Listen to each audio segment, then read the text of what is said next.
Então, nesta aula de hoje, nós vamos estudar as fontes de pulsos de raios gama. Vocês já ouviram falar nisso? Já? Poucos ouviram falar disso, né? O que são as fontes de pulsos de raios gama? Primeiro, o que é raio gama? Raio gama são ondas eletromagnéticas, são fótons. Você sabe que o espectro eletromagnético é composto não só da luz visível que nós enxergamos, né? Que são fótons com uma energia mediana entre as ondas de rádio e os raios gama. Um fóton na faixa da luz visível tem uma energia média de 1 elétron-volt. 1 elétron-volt é uma unidade de medida de energia, né? Então, uma onda de rádio pode ter muito menos do que isso, 1 milhão de vezes menos do que isso. O ultravioleta mais comum é 10 elétron-volts. Raio-X vai de 1 a 100 mil elétron-volts, e acima disso, acima de 100 mil elétron-volts, nós chamamos de raios gama, né? Pode ter 1 milhão de elétron-volts, isto é, 1 milhão de vezes mais energia em um único fóton do que na luz visível. Isso são os raios gama. É o extremo energético, o extremo mais energético do espectro eletromagnético. Enquanto que as ondas de rádio longas são o extremo menos energético do espectro de ondas eletromagnéticas, né? Os raios gama que vêm do universo, existem muitas fontes no universo que emitem raios gama. Como existem muitas fontes que emitem raio-x, ultravioleta, luz visível, infravermelho e assim por diante. Esses fótons que vêm de objetos cósmicos, eles não atingem a superfície da Terra. Por isso, para detectá-los, nós temos que colocar detectores no espaço, em satélites artificiais, fora da atmosfera terrestre. Então, é uma tecnologia bastante sofisticada. Isso é um problema. Mas existe um outro problema. Ao contrário de todas as outras faixas do espectro eletromagnético, de rádio a raio-x, que podem ter seus fótons focalizados, né? O raio gama você não consegue focalizar. O raio gama simplesmente atravessa tudo o que ele encontra, né? Uma parede como essa, como a nossa parede de tijolo, é praticamente transparente ao raio gama. Se você colocar um espelho de qualquer natureza, ele não enxerga o espelho. Ele simplesmente atravessa o espelho. Você não consegue focalizar. Então, isto é um problema por quê? Porque você não consegue determinar com grande precisão de onde vem o fóton de raio gama. Você não consegue produzir uma imagem.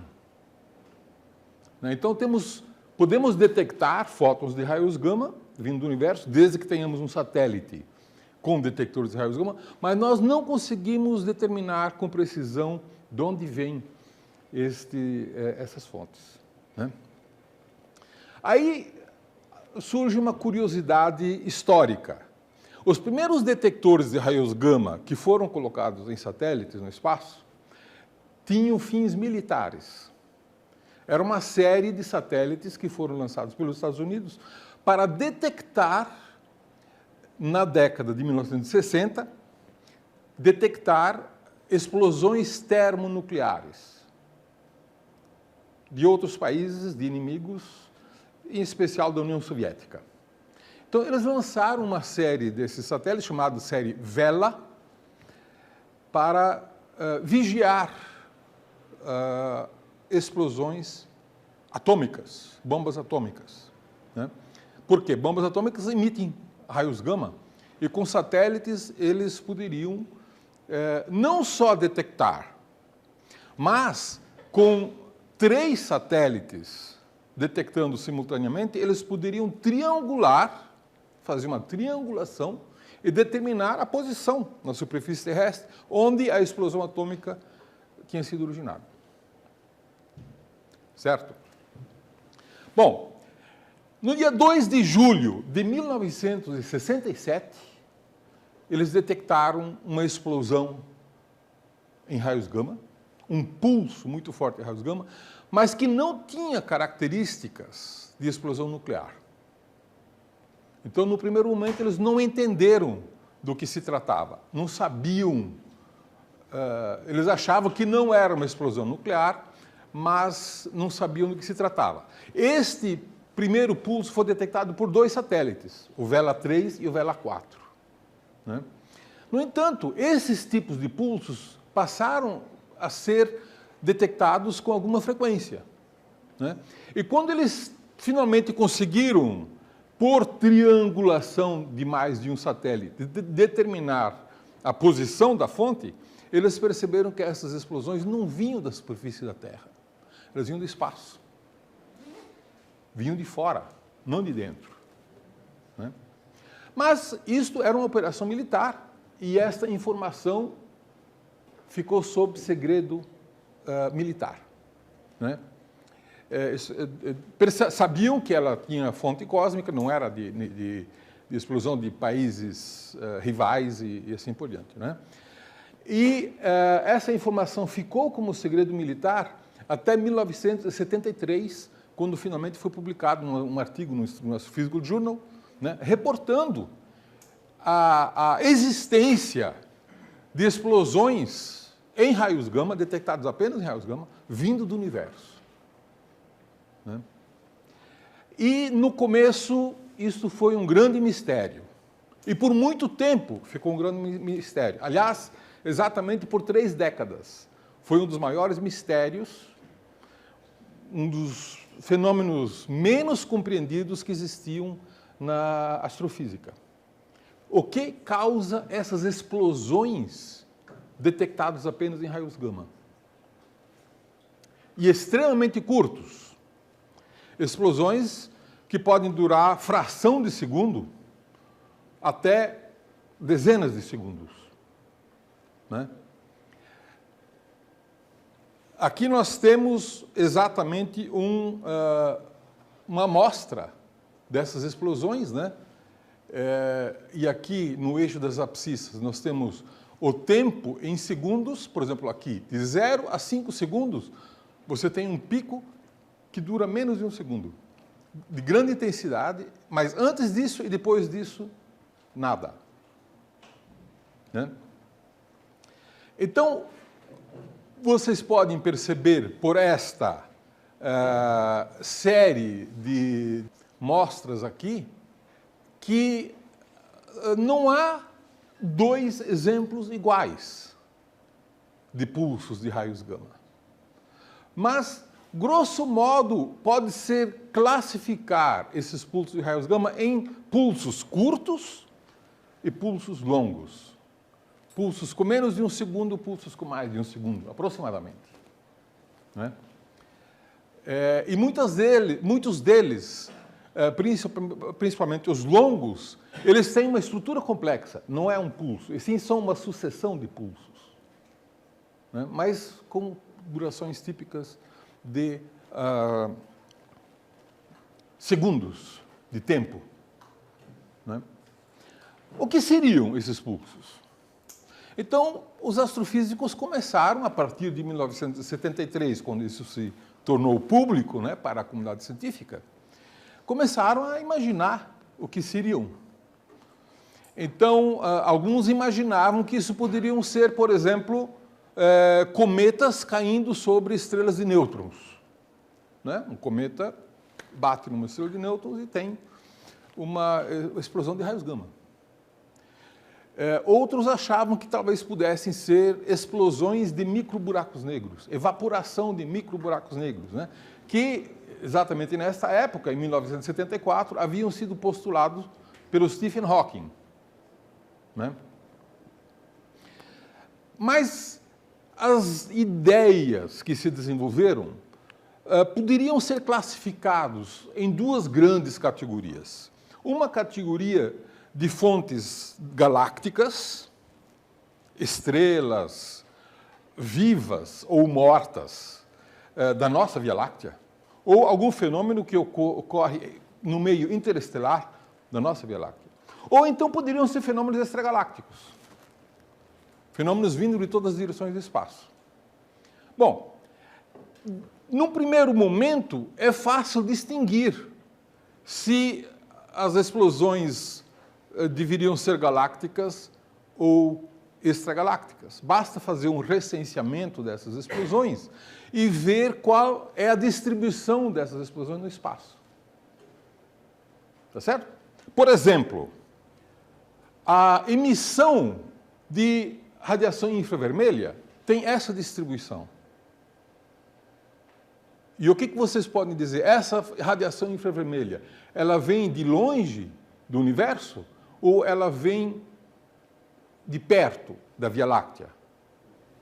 Essa, vocês sabem reconhecer, é a Via Láctea.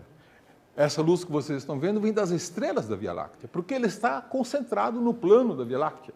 Então a pergunta é, as fontes de raios gama teriam uma distribuição como isso?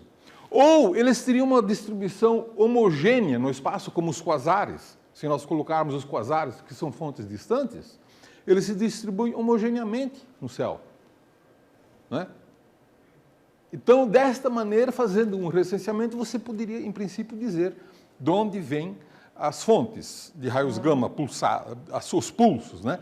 Se vem da Via Láctea ou se vem do universo extragaláctico. Bom, os raios gama, os fótons de raios gama, na sua grande maioria, não vêm sob forma de pulsos.